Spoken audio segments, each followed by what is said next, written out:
Israel says Hamas has just weeks to release all remaining hostages before it launches a deadly assault on the Gazan city of Rafah.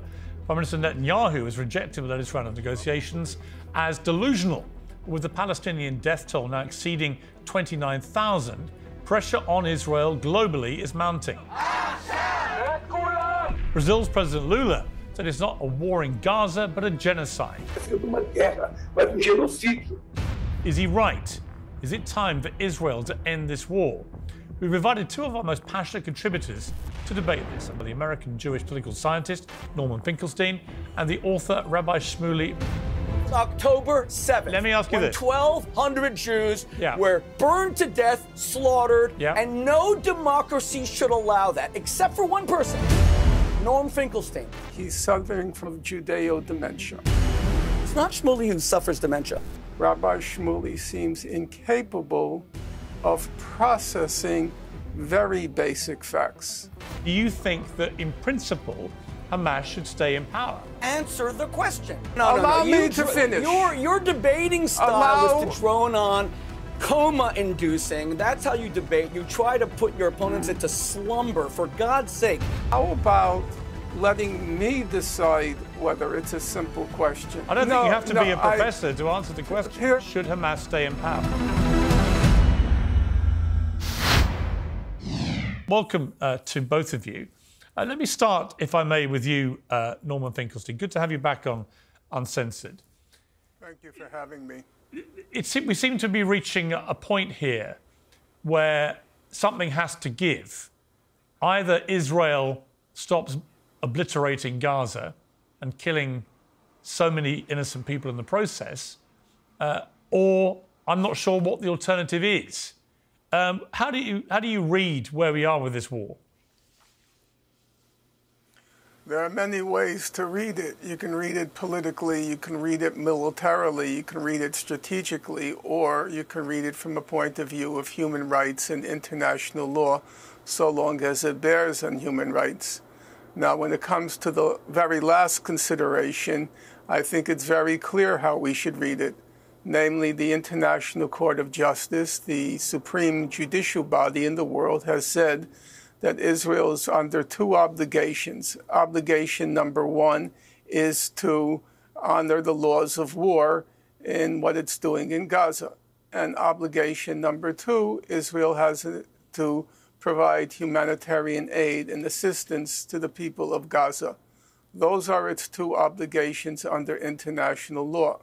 The court also ruled that Israel is plausibly committing genocide, and there is no evidence whatsoever, zero evidence, that since the court ruling, Israel has changed its tactics or its strategy in Gaza.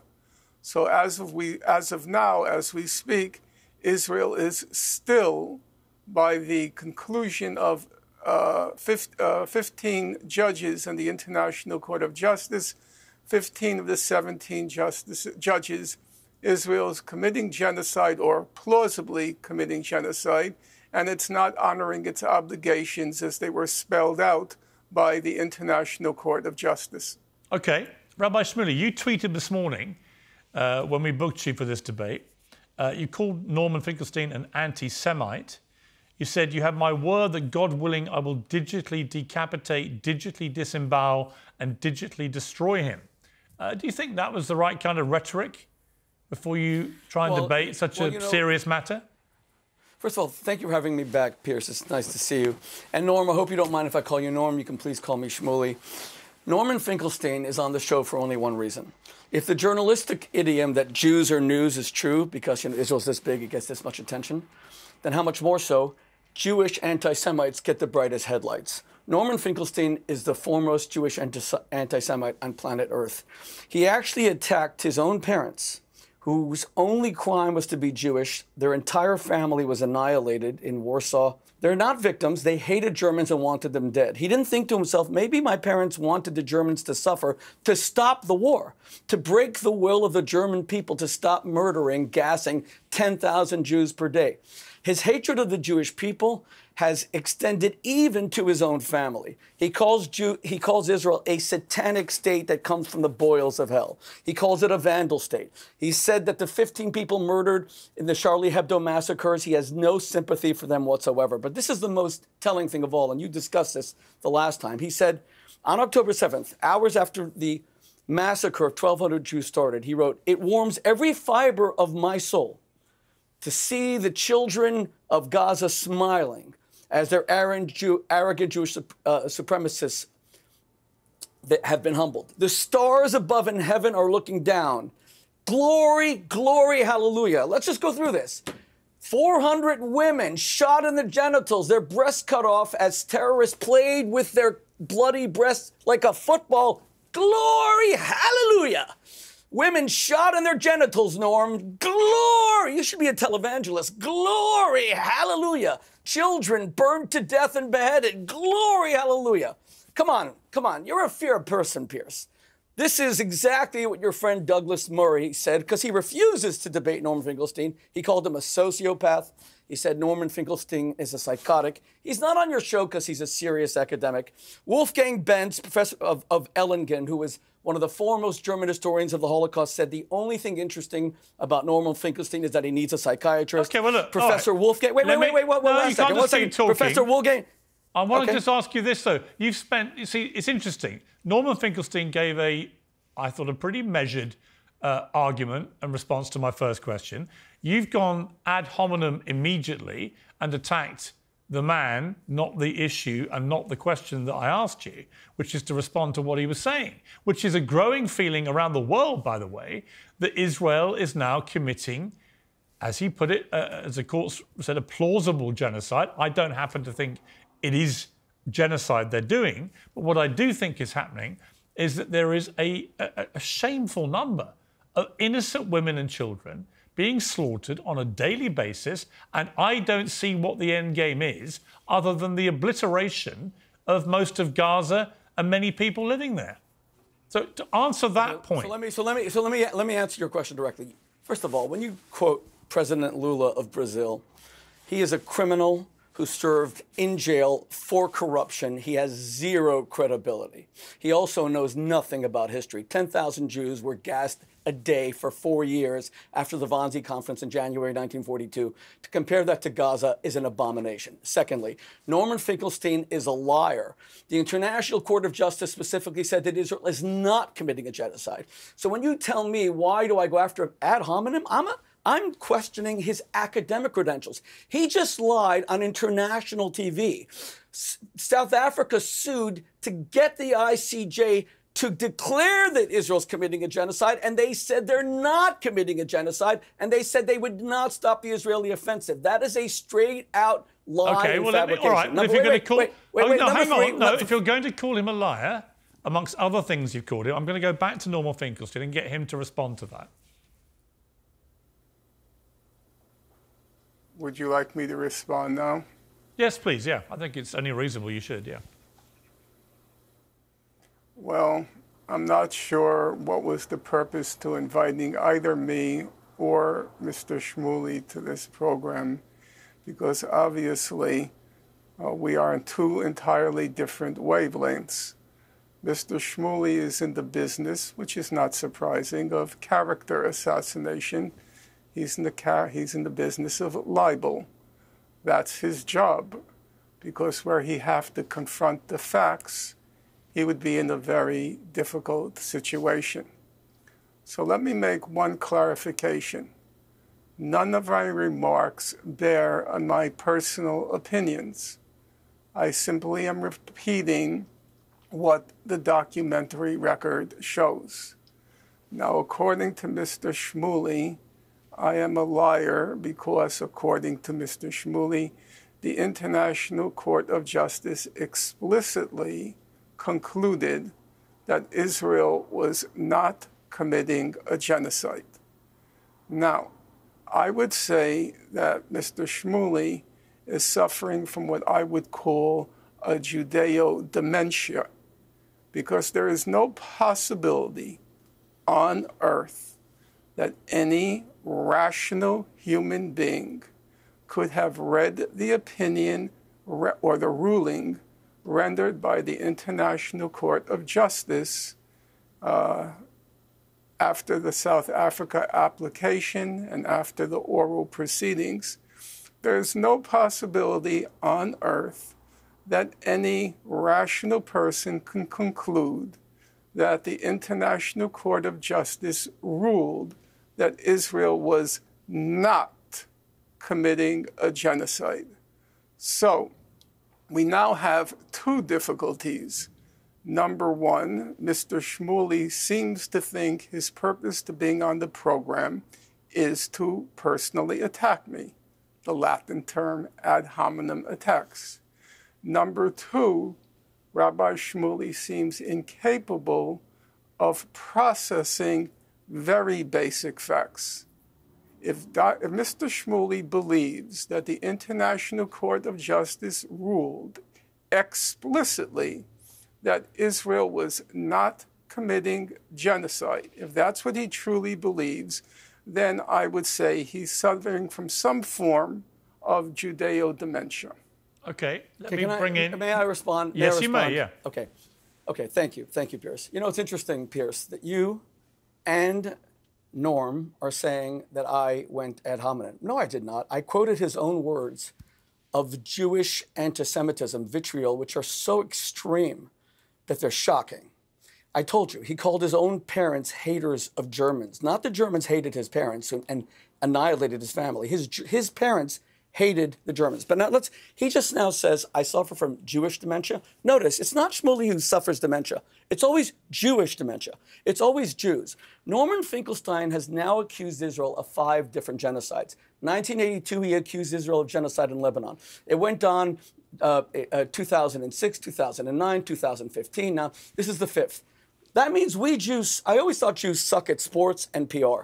We suck at genocide because we've attempted it 5 times, and yet in all the Arab-Israeli wars, Jews and Arabs together, the numbers that have died, including terrorists, are less than 100,000.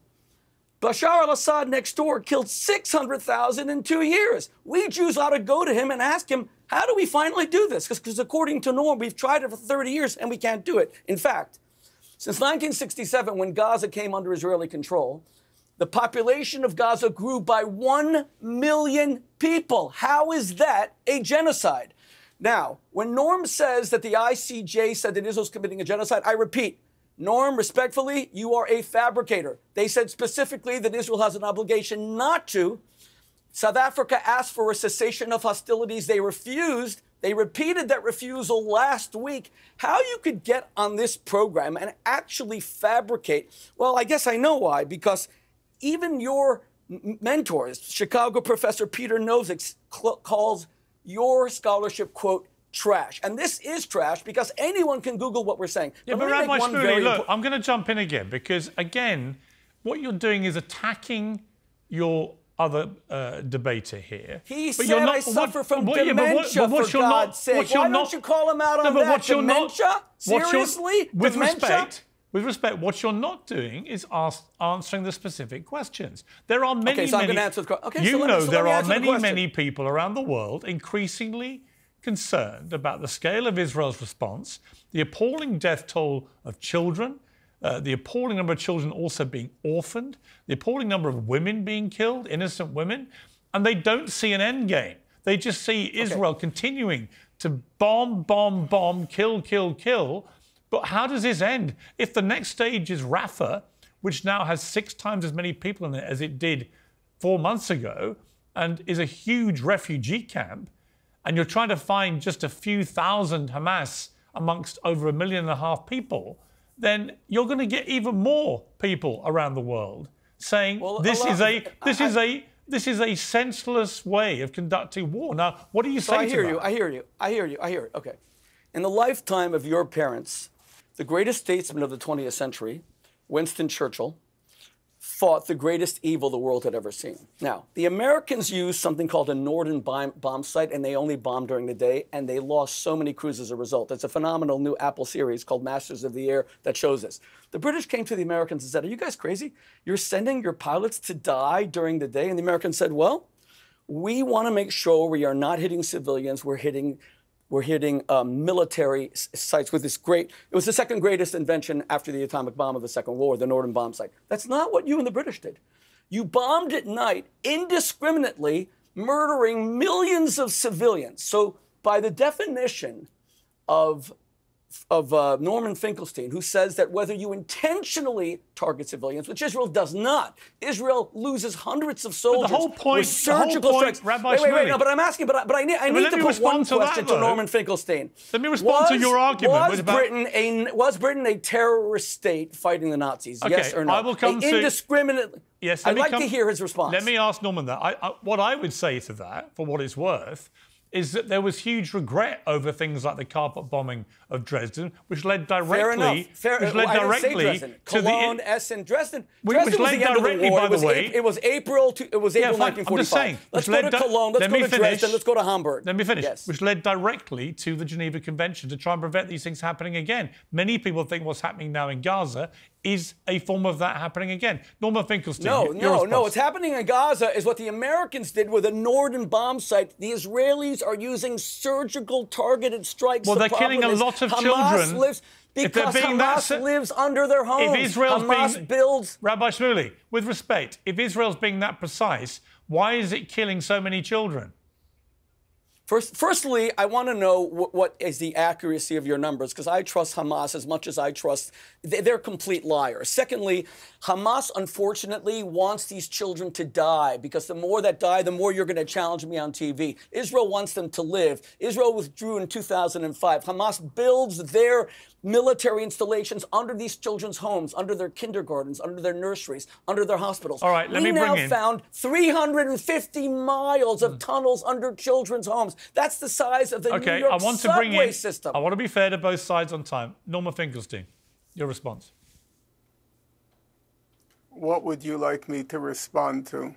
I suppose the analogy with World War II and the fact that indisputably, many hundreds of thousands, if not millions, of civilians died in that conflict. And the argument is it was for the greater good of defeating the Nazis. Do you see any parallel with wanting, and I completely understand Israel's desire, fervent desire, to eliminate Hamas after what they did on October the 7th, particularly as Hamas has stated again and again, they want to keep repeating it again and again. So on that particular argument about when you wage a war against whether it's the Nazis or Hamas, a lot of civilians tragically will get killed in the process, but ultimately that shouldn't stop you going ahead with the war to try and achieve your goal. What do you say to that? What I would say to that is there's a very good reason why this case was brought before the International Court of Justice. That is, as I'm sure you know, that if you examine what Israel has done in Gaza since October 7th, by virtually every dimension you examine it, the intensity of the bombing, the density of the bombing, the magnitude of destruction of civilian dwellings, civilian infrastructure, the percentage, the absolute number of children killed, the relative number of children killed to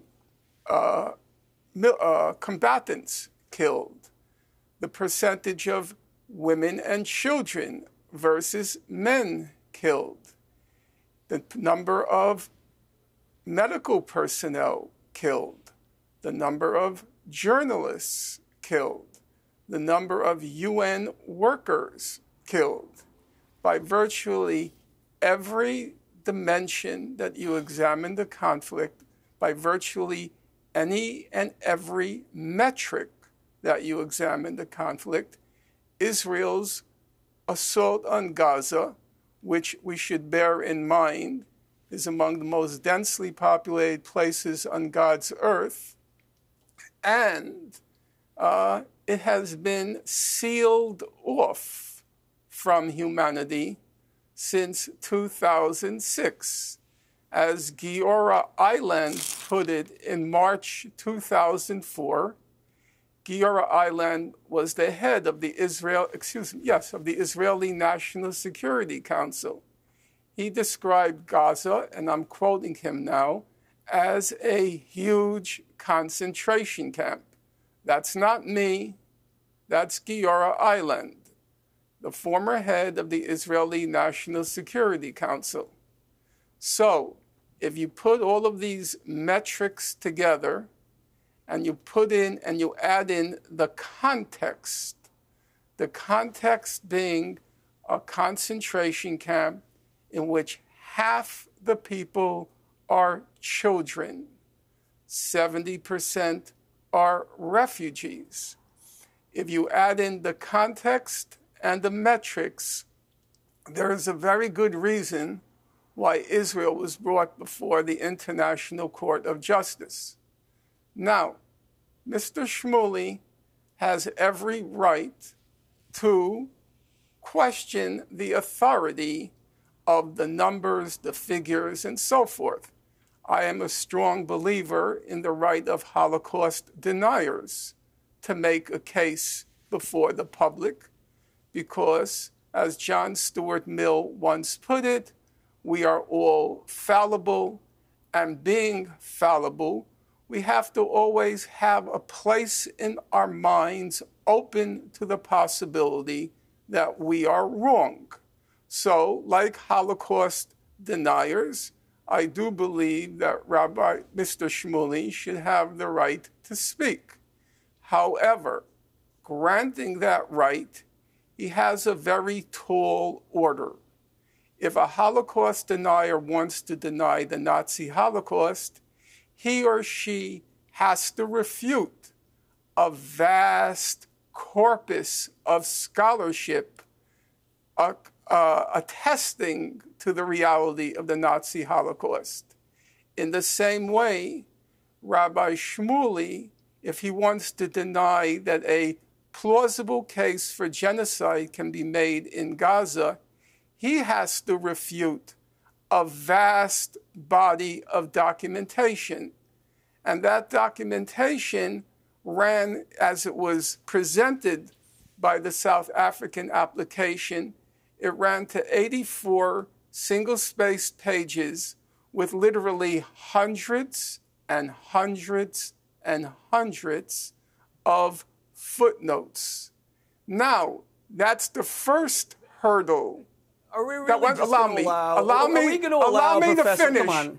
No. Allow me to finish. Your debating style is to drone on, coma-inducing. That's how you debate. You try to put your opponents into slumber. For God's sake, you made your point. It's time for me to respond. That's a dialogue. No, I'm not dominate this debate like you did with Alan Dershowitz, and you dominated. You took 3/4 of the time. I won't allow it. Now, let me respond. First of all, Pierce, I'm glad that Norm has at least had the intellectual honesty to concede the first point, that the ICJ, the International Court, never ruled against Israel. Now notice he's saying that South Africa brought the case. They lost the case, first point. Because I've been attacking his credibility. For you to say, Pierce, I'm attacking him ad hominem, his personality, I'm not. The question is whether this man is a scholar or not. He has no tenure. He was denied tenure at DePaul University. He is only known because he's a Jewish anti-Semite. Now, number two, this is the 5th time he accused Israel of genocide. He started in 1982 in Lebanon. Now, what does genocide mean?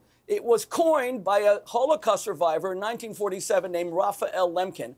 Geno is an ethnicity. Side means murder. It is the murder of an ethnicity.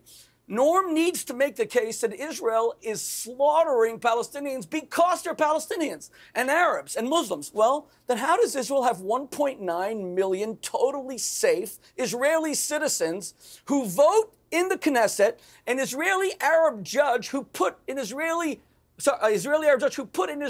Jewish president in jail for rape, by the way? Why is that none of the Israeli Arabs have risen up to stop this genocide? Because it has nothing to do with All right, but let me ask you this. It has to do with a date called October 7th. Let me ask you this. 1,200 Jews were shot in the genitals, burned to death, slaughtered, and no democracy should allow that, except for one person, Norm Finkelstein. No. Because he has an irrational hatred of Jews. Rabbi Shmuley, with respect, Norman Finkelstein is not the only person seriously concerned about what's happening in terms of Israel's response. Genocide? Using the word genocide? I would say the majority of the world right now is concerned about what's going on in Gaza. Is President Biden and the United and believes States? that Israel's response is now becoming wholly disproportionate. And again, I ask you this question. Netanyahu, incredibly unpopular back home in Israel, probably wouldn't even be prime minister now if it hadn't been for this war, given the scale of the social unrest and protests over his attempt to thwart the power of the Supreme Court. So you've got a deeply unpopular prime minister, particularly with Israelis' own people, right, waging a war, and many people cynically think he's just going to keep doing this because it buys him more time. But if I could ask him, and I can't because he won't come on again on this programme to date, I would simply say, when does this end? How many people are you prepared to kill on the other side before you declare mission accomplished? And why would you think, by the way, that killing so many innocent people in Gaza and destroying so much of the homes in Gaza, north and south, why would you think that that would end radicalization of people who may be sympathetic to Hamas? Why would it not have the opposite effect? When I saw you face-to-face in your studio in London a few months ago, I told you I think that you've been fair on this conflict. So I respect your question, and I want to take it seriously. First of all, Netanyahu's unpopularity means nothing. Churchill destroyed the Nazis, saved Western civilization, and immediately was kicked out by the British. He actually lost the election, as you well know. So that means nothing. It doesn't mean Churchill wasn't a great man. It means nothing. Number two, let's say, for example, look where I am. I'm in the beauty of South Florida. This is where I grew up. Imagine that 6 million Jews living in Israel say, you know what, we've had it. We've tried this state 75 years. The whole world hates us. They want to kill us. We have people like Norman Finkelstein calling us satanic, saying that we come from a boil of hell. We have Norman Finkelstein saying that he cheered hallelujah when the women were shot in the genitals and raped. So we're going to move to South Florida. They do a deal with Biden. Biden says, it's cheaper for us to just move you guys to beautiful Florida than it is to give Israel. And Israel disappears, God forbid, in a very humanitarian way. No one dies. Now you're left with no Israel. Will that change for one moment, Pierce? All of the women in Gaza now under Hamas, the teenage girls who have tires put around their heads, who are burned to death by their brothers because they have sex before marriage. Will it change the fact that LGBTQ Palestinians have their genitals cut off and are castrated? Will it change the fact that any political protests on the part of Palestinians, no Israel anymore, against Hamas, have some shot 20 or 30 at a time by hooded terrorists? Will it change the fact that Palestinian Authority officials, their fellow are thrown off rooftops by Hamas, who did this in 2006 in a coup? Will it change the fact that there isn't one Arab democracy? Will it change the fact that in Syria, 600,000 Arabs, 600,000, Norm Finkelstein doesn't give a damn about them, were killed between 2011 and 2014? Israel is not the problem. Arab dictatorships, tyranny. Would it change the fact that Ismail Haniyeh is worth $4 billion? Would it change the fact that Khalid Mashal is worth $7 billion? It would change nothing.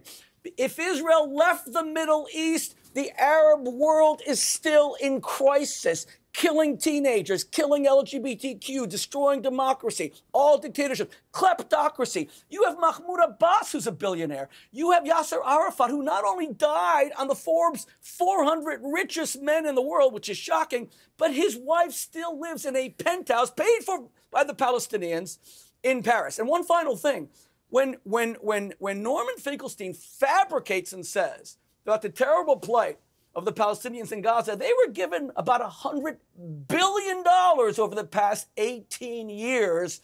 More, that is triple per capita what the Marshall Plan was given to Europeans. Look what they did with it. Germany, France, England. And you know what the Palestinians did with it, with what Hamas? They built tunnels with giant television screens where the Hamas Hitler, Yahya Ayash, is living now with his family. They didn't build one bomb shelter. Let me go to Norman Finkelstein. Norman, the question I would have for you is this. Do you accept that Hamas need to be removed from power in Gaza? I would say that the preeminent, excuse me, I would say that the preeminent question at the present moment ought to be, do I accept the fact that the Israeli government ought to be removed from power? Well, hang on. That's a different question. No, with respect, that's a different question. I can No, ask you that. I can ask you that separately. But the Piers, specific question I have for you, Piers, particularly given what you said Piers, after October the 7th, is simply: should Hamas remain in power? And should Hamas remain in power, I think that the Palestinian people should be able to determine their own future and determine their leadership. That's just a basic democratic What is your principle. personal opinion? No, I don't decide what people should do with their lives. You've expressed many strong their opinions When was the about last election Hang in on, Gaza? hang on. Norm, when was the Rabbi last Shmuley, election I can in do an Gaza? interview, thank you. Not Finkelstein. The problem I have with that response is you're very quick to level the charge of genocide at Israel, and many people would agree with you, many wouldn't. But you're not so keen to be held to account for your view about Hamas. And I don't see how anyone, after what they did on October the 7th, could possibly conclude they should stay in power. Piers, I don't want to have to redo the interviews you did with me. I was very clear about my opinion when you asked about October 7th. I was also very clear as to what I believe Hamas should or shouldn't do regarding its leadership or its current power in Gaza. I've not tried to evade any of your questions. For those who, for those who may not have seen the previous interviews, for those who may not have seen our previous conversations, I simply ask again. That's fine. It is a simple question. Should Hamas stay in power? Because Israel's whole argument is that they have to keep going with this warfare to eradicate Hamas. And my question for you is, do you think that in principle Hamas should stay in power? Well, Piers, I'm going to answer you because I never fear the truth, and I'm not going to try to evade your question. Let's take a simple metric. We'll take the question of children killed. Oh my God, answer the question. Should Hamas stay in power or not? These are answers to different questions. Okay. Just answer the question, Norm, for God's sake. You said you don't want to evade the truth. Should Hamas stay in power or not? Answer the question. Piers, either you're going to moderate the program or there's honestly no point in continuing. I do think it's I have to say, I do think it's a very simple question. And it goes right to the heart. No, it's not. It goes right to the heart of Israel's argument about why they are continuing to execute the war. Piers, how about letting me decide whether it's a simple question? How about letting me decide? Well, either Hamas stays in power or it doesn't, doesn't it? Okay. I don't think you have to be a professor to answer the question. Piers, there's a difference between whether or not Hamas stays in power and whether Hamas should be in power. So let me get into the stays in power is a military question. Should be in power, well, let's look at it. I say if Hamas, which is responsible for the killings of 36 children on October 7th, should not stay in power, then you must certainly agree, Piers, and I'm going to kindly ask you to please answer me. You must surely agree then that Israel, which has killed now approximately 12,000 children and is plausibly accused of having killed them in the course of a genocide. Now, I'm going to ask you, Piers, to please answer the question. What is your source for 12,000 children? What's the source? What is your source, please? Okay. What's your source? Well, it's the Palestinian Health Authority run by Hamas. We know that. Run by Hamas. Wait. No, no, answer Rabbi the question, Shmuley, you don't scholar. interrupt. This is actually an important question and an important moment in the debate. Continue, Norman Finkelstein. So I have to ask you, Piers, if you believe that Hamas should not stay in power because it killed 36 children on October 7th, then you must surely agree several times, 1,000 times more emphatically that the Israeli government should not be in power because it killed 12,000 children, not as collateral damage, but plausibly, according to 15 of the 17 judges on the highest judicial body in the world. Okay, you said that point. Okay, here's my answer. Plausibly, here's my answer to you. Here's my answer. And a genocide. Here's my answer. You haven't so far answered my question. If you do, I will give you an emphatic answer to yours. So let me just ask again, should Hamas stay in power? My answer is, if we apply one standard... No, that's not an answer. Across the board... No, that's not an answer. If we apply one standard across the board, I am perfectly happy to say Hamas should be removed from power if you agree that several thousand times you've made that point. More Here's my answer. emphatically, the Israeli government should be removed from power. I think there are two completely separate questions, and I would answer it like this. No, they're not. Well, I'm going to explain to you. I'm going to explain why I believe they are. Because, I will listen. Because Israel's response was a response to an appalling terror attack. I believed after October the 7th, Hamas rescinded any right to continue having any power over Gaza and should be removed. The only debate would then be how would that best be done? And I have serious question marks about Israel's response. In response to whether current... Hang on. Let me finish my sentence, please. And in response to your question, Norma Finkelstein, about Israel's government, no, I do not believe they should continue, actually. I think this government has lost the faith of its people. I think Netanyahu in particular has lost all confidence and popularity with the Israeli people who blame him for what happened on October the 7th. And so, no, I don't think they should stay in power, actually. I think both countries should have new leadership and new governments. That's my answer. But again, I'll just come back to you. Norm is saying, hang on. I don't equivocate either with the other. You can divorce the two questions. You can say, after October the 7th, should Hamas stay in power, yes or no? And then you can have a question mark about whether this current Israel government should stay in power because of the way they responded. They're two different questions. But you, Norman Finkelstein, so far... Well, hang on. Wait a second, Rabbi Shmuley. I just want to get one answer out of Norman Finkelstein as to whether you will answer my question about whether Hamas should stay in power.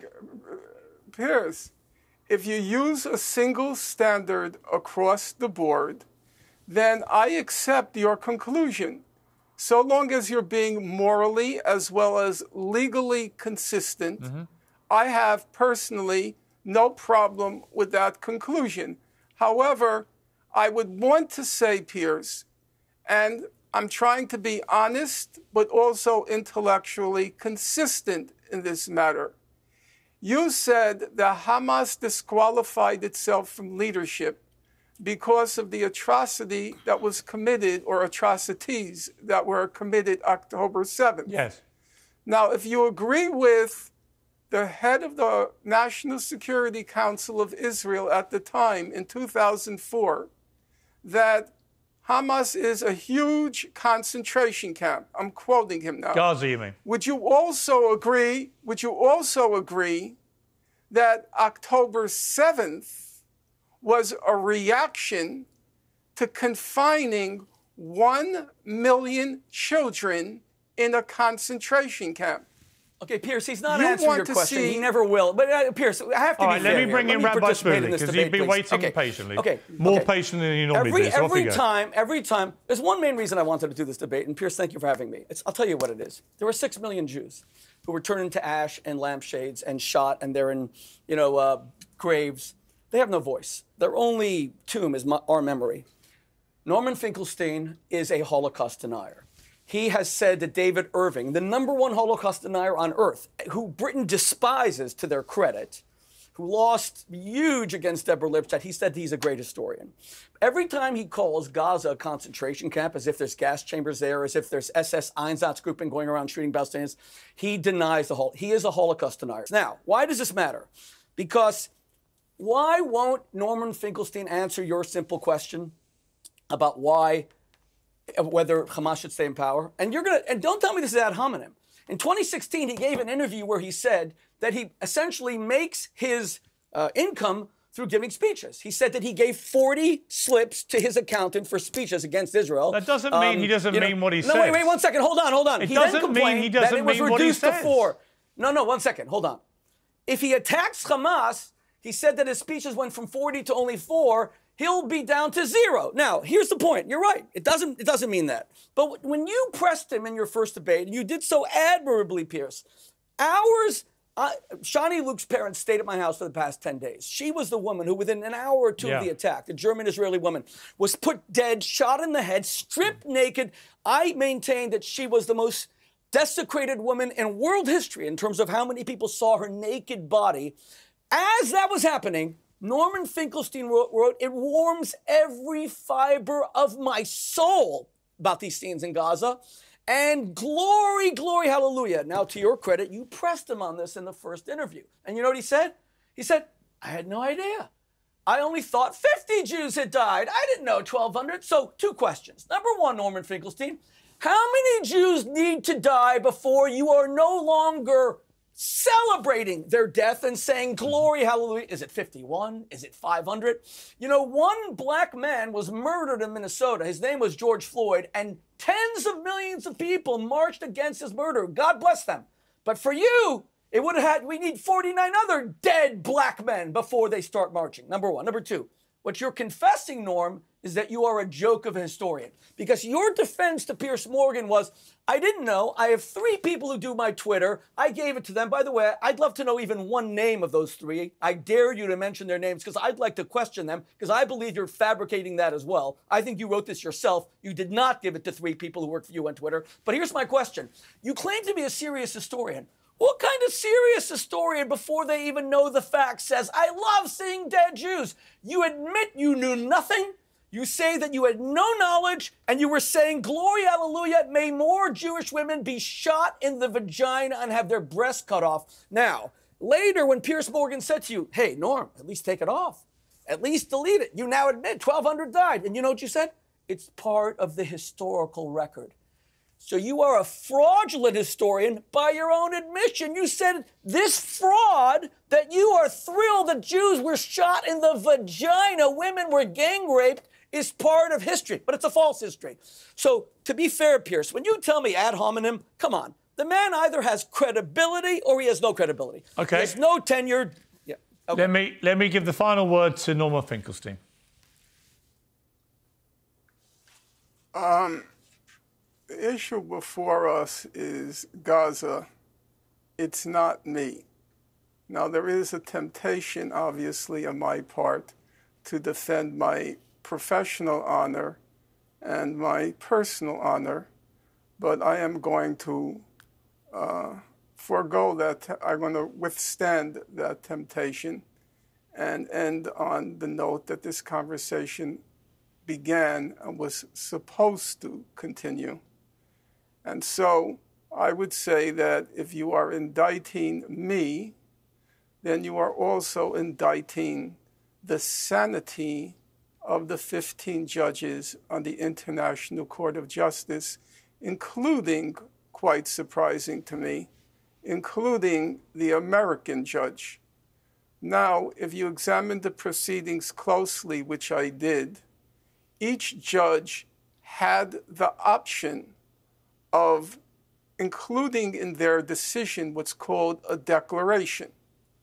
And the German judge did exercise that option and wrote a 5-page declaration in which he distanced himself from certain of the findings. However, it was very noticeable that Israel's main ally in the world, the judge from that country, the American judge, did not issue a declaration, which is to say, she went along with the conclusion without qualification, that Israel is plausibly committing genocide. Now, I would want to end on the note, as you know, Piers, genocide is the crime of crimes under international law. To be plausibly guilty of the crime of genocide, it's a very, very high standard, and it seems to me require a very high degree of dementia to deny that crimes on a vast scale are occurring in Gaza. Okay. Thank you. We're going to leave it there. That is a blood libel. That is a blood libel. It's a lie. The ICJ never said that. That is pure blood libel. Norm, you may as well say that we Jews mix blood into of Christian children into our matzahs, poison the wells of Europe. You are guilty of a blood libel. The ICJ never said that. They ruled in Israel's favor. You, sir, are a liar, and you are guilty of a libel against your own people and against your own parents. Your parents were not haters. They were victims. They did not hate Germans. The Germans hated them and tried to murder Rabbi them. Shmuley, You owe your parents' memory an apology. We're going to leave it there. Norma Finkelstein, Rabbi Shmuley, thank you both very much. I appreciate it. Thank you. Well, thank you, Piers.